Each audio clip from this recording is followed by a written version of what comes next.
नमस्कार दोस्तों, speak up for students. आज पूरे देश में कोरोना महामारी का संकट है, आर्थिक संकट है। मोदी सरकार लोगों को कह रही है जब तक जरूरत ना पड़े घर से बाहर ना जाएं। दूसरी तरफ 25 लाख छात्र छात्राओं को जेईई और नीट की परीक्षाएं देने के लिए सितंबर माह में मजबूर किया जा रहा है। परीक्षा जरूर होनी चाहिए, परीक्षा करिए, ये बच्चों के भविष्य का सवाल है। पर क्या मोदी सरकार ने परीक्षाओं के लिए स्वास्थ्य और बच्चों की सुरक्षा का इंतजाम किया है? क्या प्रोटोकॉल्स निर्धारित किए गए हैं? क्या उन सेंटर में कोविड से सुरक्षा के प्रोटोकॉल को लागू करने का प्रावधान किया गया है? वहां अगर किसी छात्र या छात्रा या अध्यापक को कोरोना की महामारी का संक्रमण हो गया तो जिम्मेवार कौन होगा? इसके साथ साथ पूरे देश में आज तक ट्रांसपोर्टेशन शुरू नहीं हुई है, तो सैकड़ों किलोमीटर दूर बच्चे और उनके अभिभावक माता पिता कैसे जाएंगे? उनके रहने और खाने का इंतजाम क्या है और किस प्रकार से वो सुरक्षित घर वापस जाएंगे? सरकार ने इसकी क्या तैयारी की है? उड़ीसा में, बिहार में और असम में बहुत सारी बाढ़ आई है, वहां सेंटर ही स्थापित नहीं हो पाए हैं। तो उड़ीसा, बिहार और असम के बच्चों का क्या होगा? क्या हम उनके साथ भेदभाव नहीं कर रहे? पर इन बातों का जवाब मोदी सरकार नहीं दे रही।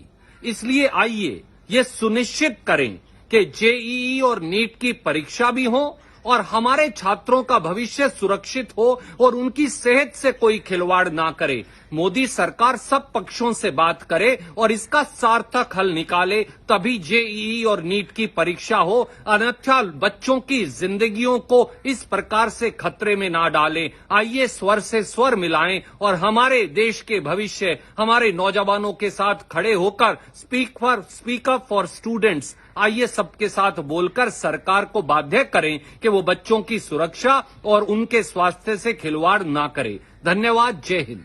परीक्षाएं बहुत आवश्यक है, लेकिन अभी लोगों का जीवन एक परीक्षा से जूझ रहा है और इस परीक्षा में हम देख रहे हैं किस तरह से लोगों की मौतें हो रही हैं, लोग संक्रमित हो रहे हैं। ऐसे में परीक्षा लेना क्या आवश्यक है, यह सोचने का विषय है। क्या छात्रों के जीवन के साथ खिलवाड़ किया जाए, यह सोचने का विषय है। क्या छात्रों को झोंक दिया जाए, यह सोचने का विषय है। मैं एनएसयूआई और युवा कांग्रेस साथियों के आवाज़ के साथ आवाज़ मिलाता हूं और ये कहना चाहता हूं कि जो भी यूजीसी हैं, अधिकारी हैं, सरकार हैं, उनके साथ की परीक्षाएं अभी कुछ दिन रोक दीजिए। आगे परीक्षा हो जाएगी। जो जीवन की भी सबसे बड़ी परीक्षा हो रही है कोरोना के संक्रमण से जूझने का, उसमें सफल होइए। जो सरकार हर कदम पे असफल हो रही है उसका सामना करने में, पहले उस परीक्षा को आप पास कर ले, फिर हम परीक्षाएं बच्चे हमारे देते रहेंगे। छात्रों के जीवन के साथ खिलवाड़ ना करें, छात्रों को छात्र समझें और ये देश के भविष्य हैं और देश के भविष्य के साथ खिलवाड़ करना बहुत ही महंगा पड़ सकता है। अतः कोई ऐसा काम ना करें जिससे कि हमारे देश को नुकसान हो। परीक्षाएं रुक सकती हैं कुछ दिनों के बाद हो सकती हैं, लेकिन इस तरह से अगर हम परीक्षाएं लेंगे आज के समय में तो कौन इस कोरोना का शिकार होगा, यह कोई नहीं कह सकता है। Namaskar. Today I join millions of Indians, especially the students and parents, to voice my concern against the insensitive, irresponsible decision of the Modi government of forcing NEET and JEE exams on the students during times when corona is rising and is at its peak, thus jeopardizing the lives of thousands of students and their families. On one hand, with 3.39 million COVID cases in India, the BJP government has totally failed in controlling and containing COVID and in fact abdicated its responsibility to help the states to do so.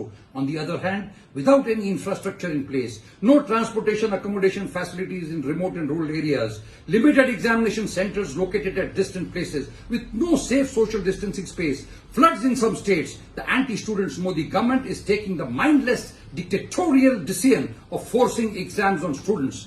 Congress party, led by our beloved leaders, respected Sonia ji and respected Rahul ji, stand with the students. NSUI and the Youth Congress have been organizing protest agitations across India in solidarity with the students' demand to postpone exams. Let us all rise together against the government's decision and speak up for students' safety. We want the government to listen to the voice of the students and hold exams later.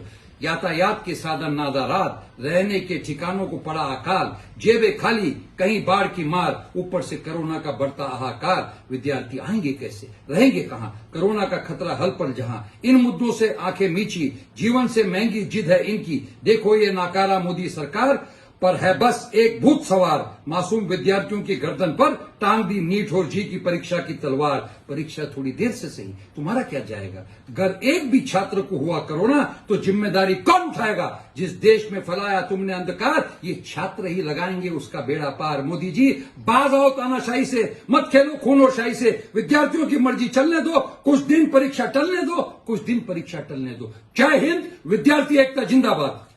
पूरे देश में corona की महामारी का संक्रमण फैलता जा रहा है और अब तो हमारे ग्रामीण इलाके भी इससे अछूते नहीं रह गए। एक तरफ तो इस संक्रमण पर सरकार नियंत्रण पाने में पूरी तरह से नाकाम रही, दूसरी तरफ एक बड़ी चुनौती नीट और जेईई की परीक्षा कराने के नाम पर इस देश के भविष्य छात्र छात्राओं के सामने खड़ी हो गई।